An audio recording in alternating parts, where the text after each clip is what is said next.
I bought this ranch for peace. 200 acres of rolling hills, oak trees, and a small creek that cut through the property like an old vein. I grew up here, learned to ride, learned to respect the land, learned that nobody should ever mess with it. That was before the HOA moved in. The first warning came in the mail, a letter from Silver Ridge HOA, demanding access to the private road that ran straight across my property. Their tone was friendly, almost casual, but the message was clear. We need your gate code to allow residents to use the road to access their homes. I stared at the envelope like it was a joke. I knew the road. I built it. My grandfather built it. And I never gave anyone permission to use it. I called the HOA. The man on the other end, a perfectly groomed executive named Bradley Collins, was polite, but his words dripped entitlement. Mr. Hayes, he said, this road is critical for access to all homes in the neighborhood. It's basically your responsibility to provide entry. I laughed. A short, bitter laugh that echoed across the porch. Responsibility. The land is mine. The road is mine. The gate is mine. You don't get a code. There was a pause. A sound of paper shuffling.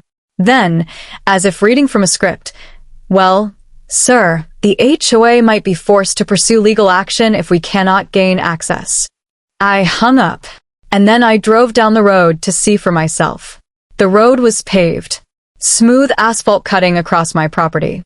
I hadn't maintained it, didn't see a reason to, but it was passable. At the far end, I could see their neighborhood. Neat houses, manicured lawns, and cars parked like soldiers in formation. 96 homes, each one built without my permission, without my consent, without a single iota of legality. I parked my truck and walked the road. Every step I took made the asphalt crack under the weight of entitlement. This road had been built under assumptions that I wouldn't notice, that I wouldn't care, that I wouldn't return. They assumed wrong. Bradley Collins called again the next morning. Mr. Hayes, we really want to resolve this amicably. Give us the gate code. I didn't even look at my phone. I let it ring into voicemail. By afternoon, a certified letter arrived. They claimed that denying access was a violation of HOA law, that emergency vehicles needed the road, that residents had legal, implied easements. I knew better. I pulled out my grandfather's old deeds, the surveys, the county records. There was no easement. There was no public right-of-way. There was no HOA jurisdiction. It was all my land. All mine. And that gate. The lock hadn't been changed since I moved in. The code was private for a reason. 2 days later, I saw the first car approach the gate. A black SUV, driver looking frustrated, carrying a clipboard. A young man, probably a property manager, or one of their underpaid HOA enforcers. I stepped out in my boots, dust rising around me. Hi, he said nervously. We just need the code to allow residents access. Stop right there, I said. This is private property. No code. No access. But, I interrupted. This road was never yours. You didn't buy it. You didn't lease it. You didn't ask for permission. And now you're demanding my code, like I owe you something. Too bad. It's mine. The young man paled. We can take legal action. Try, I said. My voice was calm, but underneath, it was steel. He got back in the SUV and left, and I stood there alone, listening to the tires crunch gravel as they disappeared.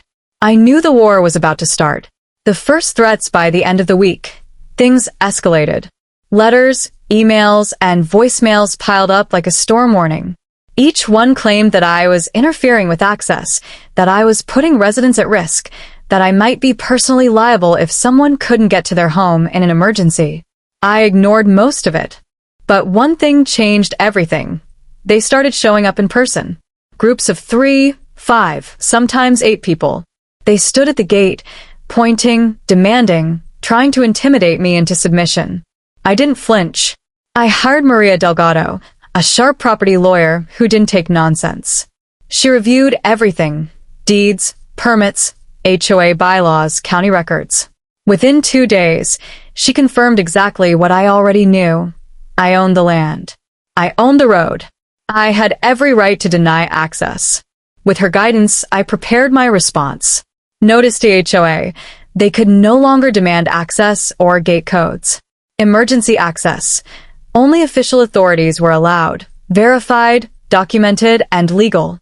Security measures. The gate would remain locked, and any attempt to force entry would be reported to law enforcement immediately. The gate locked down the next morning. I drove my tractor to the gate. Steel reinforced, padlock installed, new signage posted. Private property, NO access without permission, emergency vehicles only. Verified access required. The first cars arrived 10 minutes later. Residents arguing. HOA board members shouting. Phones flashing like a swarm of fireflies. I watched from my porch as the chaos unfolded. They weren't used to being denied. They weren't used to rules they couldn't bend. And for 96 homes, their entire world had just hit a wall. The land was mine. By the second day after the gate lockdown, the tension had reached a fever pitch. I watched from the porch as a convoy of cars arrived at the gate, honking, waving, and shouting. Their voices carried across the hills, echoing off oak trees and empty fields. Some were angry, some confused, most just bewildered that someone could actually deny them access. Bradley Collins, the HOA president, arrived in a black SUV, perfectly polished, suit impeccably pressed, sunglasses hiding any hint of fear. He stepped out like a man used to getting his way, which, until that moment, he had. "Mr. Hayes," he said, calm but sharp, "we need that code. Residents have rights to use the road." I shook my head. Rights. On my land. The road is private. You never purchased it. You never leased it. You assumed it. That's all. Bradley's smile faltered. Just for a second. Enough for me to see that he knew this wasn't going to be easy. Certified letters started arriving. One from their HOA lawyer, accusing me of interfering with established residential access and warning of immediate legal action. Another from a local community advocacy group claiming that denying access could result in civil penalties. Emails from residents themselves, some polite, some aggressive, begging, demanding, threatening. I ignored them all mostly. I let Maria Delgado handle the letters. She read each one carefully, marking sections in red ink. Then she turned to me with a grin I almost missed beneath her serious expression. "They don't have a case," she said simply. No IASMES, no prescriptive rights, no precedem. "They're bluffing." That smile made me feel a little better, but I knew they weren't done. By the fourth day, the reality hit the residents. They were trapped. Delivery trucks couldn't get in. Crews were denied entry. Emergency services had legal instructions to only enter through verified channels. Some homeowners began questioning the HOA. Why didn't anyone check the deeds? One woman asked during a neighborhood meeting. They said it was all cleared. Another shouted. Then came the emails from Bradley, now desperate. He was offering compromises. Temporary gate code if you reduce your damages claim. "We can install a second road if you cooperate." I didn't respond. Because this wasn't about money. It was about accountability. When polite letters failed, the HOA got creative. Overnight, spray-painted signs appeared near my barns. "Greedy landowner" and "Give US the code." Construction trucks drove down my private trail, attempting to block my own tractor. Social media campaigns painted me as a villain, a man refusing access to families in need. I let them try. Because every move they made, Maria and I documented meticulously. Every trespass, every threat, every overstep would become evidence. Instead of backing down, I decided to escalate legally. Filed a trespassing injunction against the HOA and any contractors entering without permission. Documented every letter, voicemail, and email for the county. Notified local authorities of the unauthorized access attempts. The effect was immediate. The HOA lawyers, used to bullying, now had rules to follow. Every attempt to intimidate me became a liability on their part. Even Bradley's confident emails became nervous and hedged with legal phrasing. By the end of the week, the tension had flipped.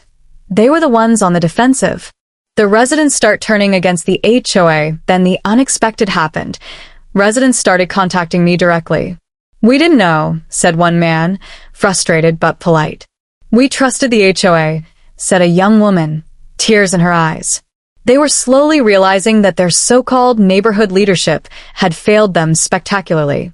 Some even admitted that they were angry at the HOA for misleading them, not at me. I spoke calmly. "This is about property rights. The HOA misled you. I didn't. The road is mine, and the gate is mine. That's the law." Slowly, public opinion began to shift. By the second week, the county had taken notice. Officials requested records for the HOA, including permits, road surveys, and easement filings. What they found was worse for the HOA than anything I could have done personally. The road had been built without proper permits. Utilities were improperly installed. Drainage issues violated county regulations. Suddenly, the threat of fines, lawsuits, and construction halts loomed over them. It wasn't just me standing at the gate anymore. The law was on my side. By the third week of my gate lockdown, Silver Ridge HOA was no longer acting like a cohesive organization. Emails became frantic. Board meetings turned into shouting matches.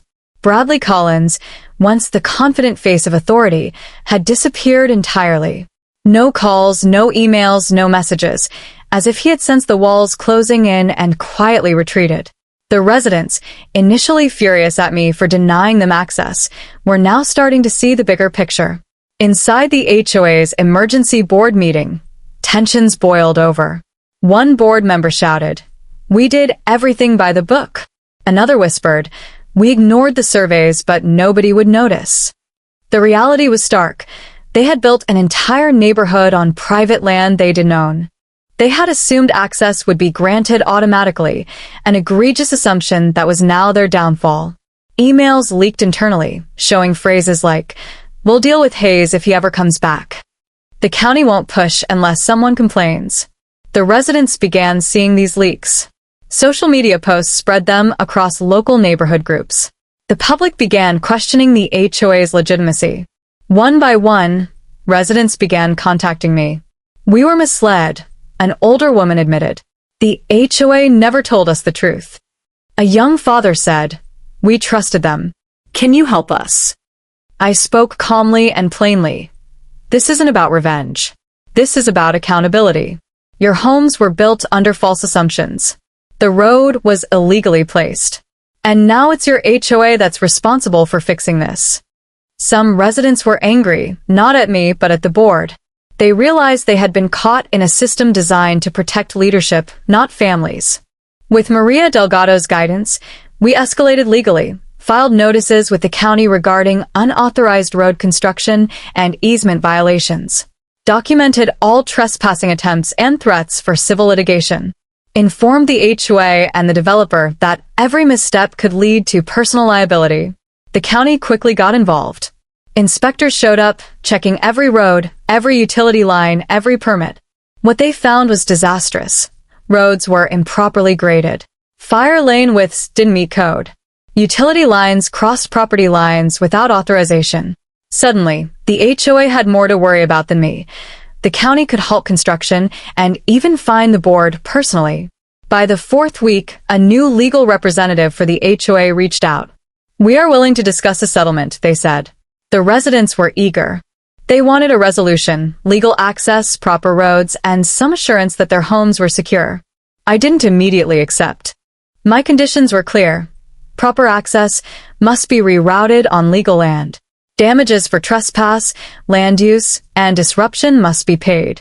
Once the terms became public, panic spread. Residents withheld dues until access was secure. Contractors stopped working, citing legal uncertainty. Insurance companies refused to issue new policies. The HOA board was cornered. Their credibility evaporated, and the developer quietly withdrew. Bradley Collins' absence became even more conspicuous. In the midst of all this, residents started reaching out to me, not as adversaries, but as people who needed guidance. I guided them, making sure everyone understood the facts. The land was mine, the road was illegal, and any future construction would need proper permissions.